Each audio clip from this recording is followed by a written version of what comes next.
사랑하는 성도 여러분, 저는 가정이 생기면 꼭 해보고 싶은 게 있었습니다. 그것은요, 가족 캠핑이었습니다. 시끌벅적한 도심 속 시멘트 건물을 벗어나고 싶었습니다. 자연 속에서 상쾌한 공기를 마시면서 텐트를 치고 가족들과 즐거운 시간을 보내고 싶었습니다. 그래서 저는요, 여러 가지 잡다한 저렴한 캠핑 용품들을 하나 둘 구매하였습니다. 그리고 마지막으로 구매한 것이 있는데요, 저렴한 가격에 원터치 텐트를 중고로 구매하였습니다. 이렇게 모든 준비가 다 끝났습니다. 그렇게 저는 자신만만하게 아내와 또 사랑하는 우리 딸 정예린 양과 함께 캠핑을 가게 됐는데요, 어디로 첫 캠핑을 떠났냐면 저기 동구에 있는 주전 몽돌 해수욕장으로 캠핑을 떠났습니다. 그런데요, 이 자신만만한 아내도 뭔가 이 마음속 한켠에서 드는 불길한 생각이 떠올렸습니다. 그것은 제가 성인이 되고 누구의 도움 없이 처음 이제 스스로 캠핑을 갔던 것입니다. 저희 아내도 마찬가지고요. 그럼에도 제가 자신만만했던 것이 있습니다. 그것은요, 제가 구매한 텐트가 원터치 텐트였다는 것입니다. 이 사실이 저를 무척 안도하게 했는데요, 비록 내가 캠핑을 해본 적이 없지만 누구보다 미숙하지만 한 번만 잡아당기면 쫙 펼쳐지는 이 원터치 텐트와 함께 한다면 나는 누구보다 능숙하게 멋지고 아늑한 보금자리를 만들 수 있을 거야 라는 기대감을 가지고 캠핑을 갔던 것입니다. 저는 도착과 동시에 트렁크를 열어서 박력 있게 땅바닥에 텐트를 패대기 쳤습니다. 그리고 저는요, 텐트를 힘껏 당겼습니다. 제가 생각했던 대로 텐트의 한쪽 면이 일어선 것입니다. 역시 원터치 텐트야. 그리고 반대쪽을 세워야 돼서 반대쪽으로 가서 다시 한번 힘껏 당겼습니다. 그러니 어떤 일이 일어나면 아까 세웠던 그 부분이 다시 내려가는 겁니다. 그래서 저는 다시 반대쪽으로 가서 그 부분을 힘껏 당겼습니다. 그러자 어떤 일이 일어났을까요? 아까 섰던 그곳이 다시 내려가는 것입니다. 이 일이 계속해서 반복됐습니다. 순간 머릿속이 하얗게 변했습니다. 이게 아닌데? 캠핑이 원래 이렇게 힘든 건가? 갑자기 순간 괜히 샀나, 괜히 왔나, 이런 불안한 마음들이 생기기 시작했습니다. 그리고 동시에 제 뒤에서 따가운 시선이 느껴졌습니다. 바로 사랑하는 아내와 딸이 한심한 눈으로 저를 쳐다보고 있는 것입니다. 정말 부끄러웠지만 아내에게 제가 도움을 요청했습니다. 같이 한번 당겨보자. 그래서 양쪽에서 둘이 잡고 영차! 힘껏 당기니까 여러분 어떻게 되었을까요? 텐트가 서게 된 것입니다. 여러분 너무 행복했습니다. 이렇게 캠핑이 이렇게 쉽구나. 그런데 이 섰던 텐트가 옆으로 스물스물 움직이기 시작한 겁니다. 왜 이러지? 근데 이 텐트가 점점점 빠르게 움직이더니 이제는 날아가 버리고 한 겁니다. 여러분 왜 이렇게 됐을까요? 제가 간 곳이 어디라고요? 해수욕장이었는데 바람이 너무 많이 불어서 텐트가 가만히 있지를 못하는 것입니다. 여러분 결국 어떻게 되었을까요? 텐트를 세우지 못하고 그저 멍하게 바닷만 바라보고 집으로 돌아오게 되었던 것입니다. 저는 그때 깨달았습니다. 집 밖을 나가면 고생밖에 없구나. 만약 집 없이 밖에서 살아야 한다면 나같이 이렇게 어설프고 미숙한 사람은 단 하루도 살 수 없겠구나라고 생각하였습니다. 사랑하는 성도 여러분, 그렇습니다. 우리가 살고 있는 이런 안락하고 안정적인 보금자리를 떠나는 일은 정말 쉽지 않습니다. 더군다나 저와 같이 이렇게 행동이 미숙하고 제대로 훈련되고 준비되어 있지 않다면 분명 여러 가지 문제들을 직면하게 된다는 겁니다. 계획대로 진행하는 것조차 절대로 불가능하겠지요. 한 가족이 아마 하룻밤도 제대로 버틸 수 없을 것입니다. 그런데 성도 여러분, 제대로 준비하지도 않았으면서 심지어 먹을 음식들도 제대로 챙기지 못할 만큼 갑작스럽게 살고 있던 집을 떠났으면서도 40년간을 생존한 민족이 있습니다. 누구입니까? 그것은 오늘 말씀 속에 구약의 이스라엘 백성들입니다. 이스라엘 백성들은요, 우리가 잘 알다시피 고향을 떠나서 애굽에서 400년간을 살고 있었습니다. 이곳은 먹을 것이 풍부했고 뛰어난 문명이 있는 나라였습니다. 그런데 이 이스라엘 백성들의 삶은 불행했습니다. 왜 그렇습니까? 애굽에서 그들은 노예였기 때문입니다. 반강제적으로 노동력을 착취당했으며 그들은요, 심지어 자녀들조차 마음대로 낳지 못했습니다. 아들을 낳으면 여러분 어떻게 해야 했죠? 나일강에 던져주는 끔찍한 일을 겪고 있었던 것입니다. 이들이 이렇게 고통받아 울부짖고 있었을 때, 이 그들의 울부짖는 소리가 온 하늘을 가득 채웠을 때 하나님께서 친히 찾아오셨습니다. 그리고 그 순간 놀라운 일이 일어나는데요, 들어보지도 못하고 보지도 못한 10가지 재앙을 하나님께서 애굽 땅에 내리면서 그렇게 재앙이 있으면서도 이스라엘 백성들은 털끝 하나 다치지 않게 하셨고, 어떻게 하십니까?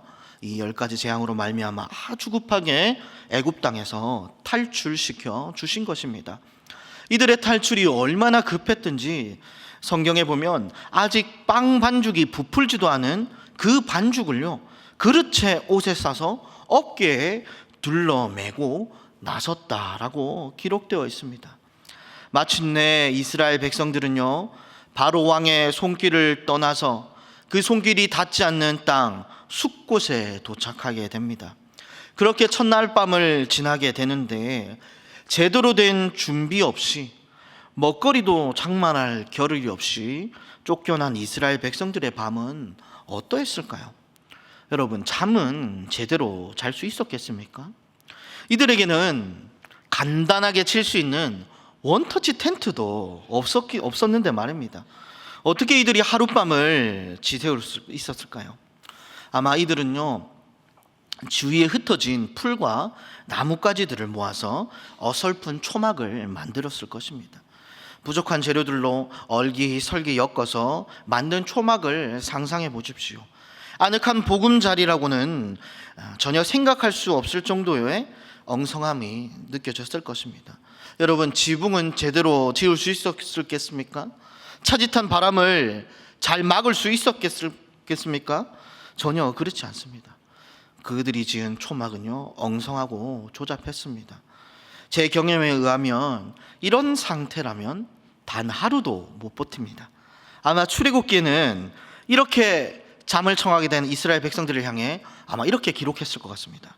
이스라엘 백성들이 차디찬 바닥에서 잠을 청함으로 입이 돌아간 자가 50만이었더라. 아마 이렇게 기록되어 있지 않았겠습니까? 그런데요, 여러분, 그 뒤쪽에 성경 어디에를 쳐다봐도 그런 기록이 없습니다. 어떤 기록이 있나요?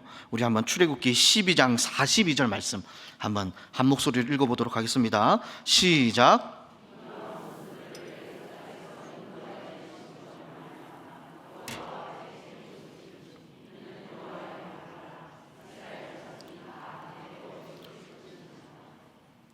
아멘. 하나님께서 어떻게 하셨다고요?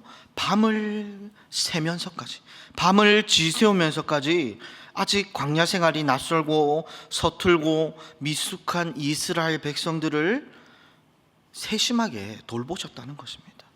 첫날 밤 이 두려움에 빠지고 이 갑작스러운 탈출으로 이게 맞나, 내가 잘한 선택인가 의심하는 사람들이 가득한 이 가운데서, 또한 엉성한 보금자리를 보면 이 한숨만 나올 수밖에 없는 그런 상황에서 누가 이들을 지키시고 세심하게 돌보셨다고요? 하나님께서 놀라우신 은혜를 베푸시고 밤을 지새우면서까지 이스라엘 백성들을 돌보셨다는 것입니다. 그렇기에 어느 누구도 그 엉성한 초막에서 잠을 청하면서도 죽은 자가 없고, 또한 제가 아까 말한 대로 입이 돌아간 자도 없었다는 것입니다. 그 밤을 어떻게 합니까? 주님의 밤으로 칭하고 자자손손 지키는 날로 기념하는 날이 되었다는 것입니다. 이 날을 기억하고 기념하는 날이 바로 초막절입니다. 레위기 23장 36절 말씀을 보면 초막절을 지키는 방법을 아주 자세히 가르쳐주고 있는데요, 첫날과 8번째 날은 아무런 일을 하지 말라고 합니다. 그리고 그 사이에 7일 동안은 또 각 날마다 제물을 주님께 드려라라고 기록하고 있습니다. 그리고 40절 말씀을 보면 초막절의 핵심을 설명하고 있는데요. 우리 레위기 23장 40절 한 목소리로 읽어보겠습니다. 시작.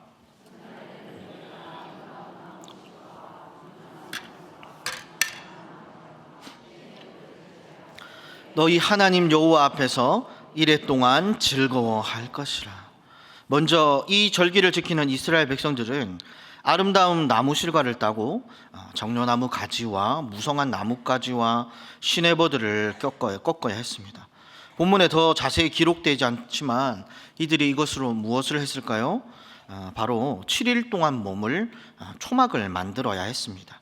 나뭇잎과 나뭇가지들을 얼기설기 엮어서 엉성한 초막을 만들어야 했습니다. 그러면 우리 이어서 42절 말씀 읽어보도록 하겠습니다. 시작. 너희는 이레 동안 초막에 거주하되 이스라엘에서 난 자는 다 초막에 거주할지니. 이 말씀대로 이스라엘에 난 모든 자들은 초막에 거주했는데요. 미시나 수카라는 랍비들의 문헌을 보면요, 이 초막절에 관련된 조금 더 세부적인 내용들이 있습니다. 이 초막은 1m 전후의 크기의 세면 이상으로 만들어야 했고요. 이 초막 안에는 침대를 만들어서는 안 됐습니다. 또한 햇빛을 완전하게 차단하기 위해서 초막 위를 어떠한 덮개를 덮어서도 안 되었습니다. 그리고 혹여나 이 병이 든 사람이나 산모나 유아가 있다면 이들은 제외하고 7일간 이 초막에서 생활해야 했는데, 비가 너무 많이 오지 않은 이상은 이곳에 7일간 머물면서 먹고 자고 기도하는 생활을 해야 했습니다. 여러분, 이 모습을 보면 무엇이 떠오릅니까? 마치 오늘날 집 밖에 나가서 자연 속에서 지내던 캠핑과 유사한 것 같지 않습니까? 하나님께서는 왜 이런 절기를 만들었을까요? 그리고 이 절기를 왜 기념하라고 했던 것일까요? 하나님께서 벌써 21세기에 젊은 사람들이 주말 산과 바다에 나가서 캠핑하는 것을 미리 아셨기 때문에 이것을 미리 경험하게 하기 위하여서 고생한 이스라엘 백성들을 쉬게 하기 위하여서 이런 절기를 만드셨을까요? 아닙니다. 초막절을 지키는 이유가 있는데요. 초막의 히브리어는요, 수카입니다. 수카. 이는 사카라는 동사에서 파생된 건데, 이 사카는 덮다라는 뜻을 가지고 있습니다. 이것은 초목으로 덮은 텐트를 의미하는데, 하나님의 은혜가 덮고 있어 초막 생활을 할 수 있었던 이스라엘 백성들의 삶을 염두에 둔 것입니다. 즉, 초막절은 하나님께서 이스라엘 백성을 애굽에서 탈출시키시고 지속되는 광야 생활 동안 하나님께서 세심하게 돌보시고 지켜주신 역사적인 사건을 기념하기 위해 지키는 절기입니다. 그들의 광야의 시작은 갑작스럽게 시작되었고 제대로 준비되어 있지 않았지만, 더군다나 그들은요, 오랜 기간 애굽의 노예로 살았기에 광야 생활에 대해서 무지하였습니다. 어떻게 본다면 그들 스스로 광야에 단 하루도 버틸 수 없는 그런 미숙한 자들이었습니다. 그런 그들이 40년의 광야의 생활을 버틴 것입니다. 어떻게 이런 일이 있을 수 있을까요? 그것은 밤이 새도록 그들을 지키시고 돌봐주신 하나님이 있었고 하나님의 은혜가 있었기 때문입니다. 그럼 그들은 어떤 하나님의 은혜를 받았을까요? 먼저는 하나님께서는 광야에서 이스라엘 백성들의 신발과 옷이 헤어지지 않도록 하셨습니다. 신명기 29장 5절 말씀 우리 한번 읽어보도록 하겠습니다. 시작. 주께서 40년 동안 너희를 광야에서 인도하셨거니와 너희 몸의 옷이 낡아지지 아니하였고 너희 발의 신이 헤어지지 아니하였으며. 성도 여러분, 거친 광야를 지났는데 상식적으로 옷과 신발이 헤어지지 않는 게 이해가 가십니까? 이것은 무엇을 뜻하겠습니까? 하나님께서 이스라엘 백성들을 세심하게 돌보셨다는 것을 반증하고 있는 거 아니겠습니까? 이렇게까지 하신 이유가 무엇일까요? 그것은요, 이스라엘 백성들이 하나님이 주 너희의 아버지이심을 알게 하기 위하여서 이렇게 세심하게 돌보신 것입니다. 그들의 초막의 풀과 나무가 시들지 않도록 구름 기둥과 불 기둥으로 그들을 지켜주셨습니다. 낮에 살이 타들어갈 것 같은 뜨거운 태양 아래를 걸어갈 때면 그들이 고통받지 않도록 구름 기둥으로 이스라엘 백성들에게 시원한 그늘을 만들어 주셨습니다. 기온이 뚝뚝 떨어지는 저녁에는요, 엉성한 텐트에서 밤을 지새우는 이스라엘 백성들이 혹여나 추위에 떨지 않도록 불기둥으로 포근하게 감싸 주셨습니다. 광야에서도 시원한 물을 공급해 주시기 위해서 바위에서 시원한 샘이 솟아나게 하셨습니다. 그것뿐만 아닙니다. 그들이 줄이지 않도록 만나를 때에 따라 풍성히 내려주시고요, 광야에서도 고기를 먹을 수 있도록 메추라기를 내려주셨습니다. 이것을 무려 몇 년이요? 40년 동안 하셨다는 것입니다. 단 한순간도 한눈 팔지 않으시고 24시간 불꽃 같은 눈동자로 지켜보시면서 말입니다. 이것이 얼마나 대단한 일인지요. 여러분, 아기를 육아해 보신 분들은 다 아실 겁니다. 육아가 얼마나 힘듭니까? 육아의 힘든 점은요, 퇴근이 없다는 것입니다. 하루 종일 붙어 있어야 하죠. 제가 딸 이야기를 안 하려고 했는데 제 딸이 지금 생후 8개월인데요. 지금 한창 이제 뒤집고 배밀이하고 기어 다니고 있습니다. 제가 잠깐이라도 쉬려고 한눈 팔면 어떻게 되는 줄 아십니까? 혼자 이상한 데 기어가가지고 박혀가지고 이게 앞으로는 가는데 뒤로를 아직 잘 못 가서 구석에서 막 울고 있습니다. 제가 얼마 전에는 아이를 돌보다가 지쳐서 잠이 들었는데 애가 우는 소리에 이제 눈을 뜨니까 어떤 상황이 펼쳐진 줄 아십니까? 추워서 이불을 덮어놨더니 그 이불을 잡고 지가 뱅뱅 돌아서 이불에 둘러싸여가지고 자기가 답답해가지고 막 발을 차고 막 울고 난리가 난 것입니다. 여러분, 이렇게 육아는 힘든데요, 하나님은요 24시간 퇴근하지 않으시고 이스라엘 백성들을 지켜봐 주십니다. 어떻게 해요? 밤을 지새우면서 돌보신다는 것입니다. 그렇게 약속의 땅 가나안 땅까지 인도하셨는데 그 인도하신 데서도 끝내는 것이 아니라 어떻게 하신 줄 아십니까? 평생을 목자로 살았던 그들이 가나안 땅에서 풍성한 수확물을 얻을 수 있도록 큰 은혜까지 베풀어 주신 것입니다. 이스라엘 백성들은 초막에 7일간 머물면서 이 은혜를 기억해야 했습니다. 함께 먹고 마시며 즐거워하면서 하나님께 감사해야 했습니다. 이스라엘 백성들을 향한 구원의 역사를 기념해야 했던 것입니다. 과거에 베푸신 하나님의 은혜와 구원의 역사를 기억하고 기념하는 것, 감사하는 것은 매우 중요합니다. 왜냐하면 과거를 기념하는 것은 하나님이 공경에 처한 그의 자녀들과 함께 하신다라는 그 사실의 증거가 되기 때문입니다. 또한 하나님의 은혜를 기억하고 감사할 때 우리는 하나님을 전적으로 의지하게 되기 때문입니다. 하나님이 나의 하나님 여호와이심을, 나의 아버지 되심을 확신할 수 있기 때문입니다. 사랑하는 울산교회 성도 여러분, 12월입니다. 2023년 마지막을 향해 달려가고 있습니다. 한 해를 마쳐가는 이 시점에 우리도 과거에 베푸신 하나님의 은혜를 기억하는 것이 어떨까요? 첫째로, 하나님께서 내게 베푸신 구원의 역사를 다시 한번 기억합시다. 바로 왕의 손에서 애굽에서 이스라엘 백성을 구원하신 하나님께서는요, 우리를 죄와 사막의 권세에서부터 구원해 주셨습니다. 그의 아들 예수 그리스도를 믿는 모든 자들에게 하나님의 자녀가 되는 권세를 주셨습니다. 하나님을 아바, 아버지라 부르게 하셨습니다. 이스라엘을 구원하신 능력의 하나님께서 나의 아버지가 되셨다는 것입니다. 이 구원의 은혜를 다시 한번 기억하고 구원의 은혜에 감격하는 이 시간이 되길 간절히 소망합니다. 둘째로, 하나님께서 우리에게 베푸신 은혜를 다시 한번 되새기고 기억하고 감사합시다. 우리가 지금까지 이 자리에 오는데 얼마나 많은 세상의 풍파와 파도를 헤치고 왔습니까? 여러분, 시련 없이 고난 없이 이 땅을 살아가는 자가 누가 있을까요? 아무도 없습니다. 그럼에도 시련과 고난을 잘 이겨내고 지금 이렇게 함께 모여 하나님을 예배할 수 있는 이 이유, 예배할 수 있는 것, 그것이 무엇이겠습니까? 그것은 우리가 살아온 인생 가운데 하나님의 은혜가 있었기 때문입니다. 하나님의 손길이 닿지 않은 것이 아무것도 없었고 모든 것이 다 하나님의 은혜였기 때문입니다. 아버지 되시는 하나님께서 밤을 지새우면서까지 우리를 불꽃 같은 눈동자로 지켜보시고 세심하게 돌보아 주셨다는 것입니다.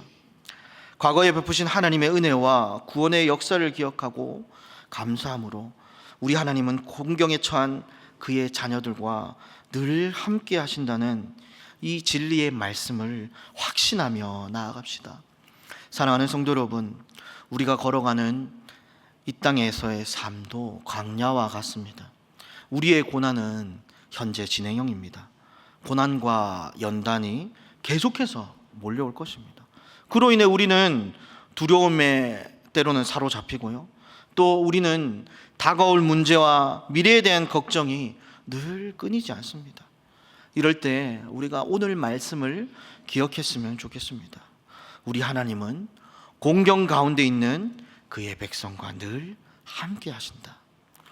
불안한 마음이 우리를 엄습할 때 반복해서 하나님의 구원의 역사를, 내게 베푸신 은혜를 기억하며 감사하고 또 감사하며 나아갑시다.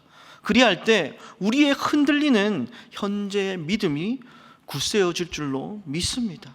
또한 우리의 다가올 미래를 하나님께 전적으로 맡길 수 있게 될 것입니다.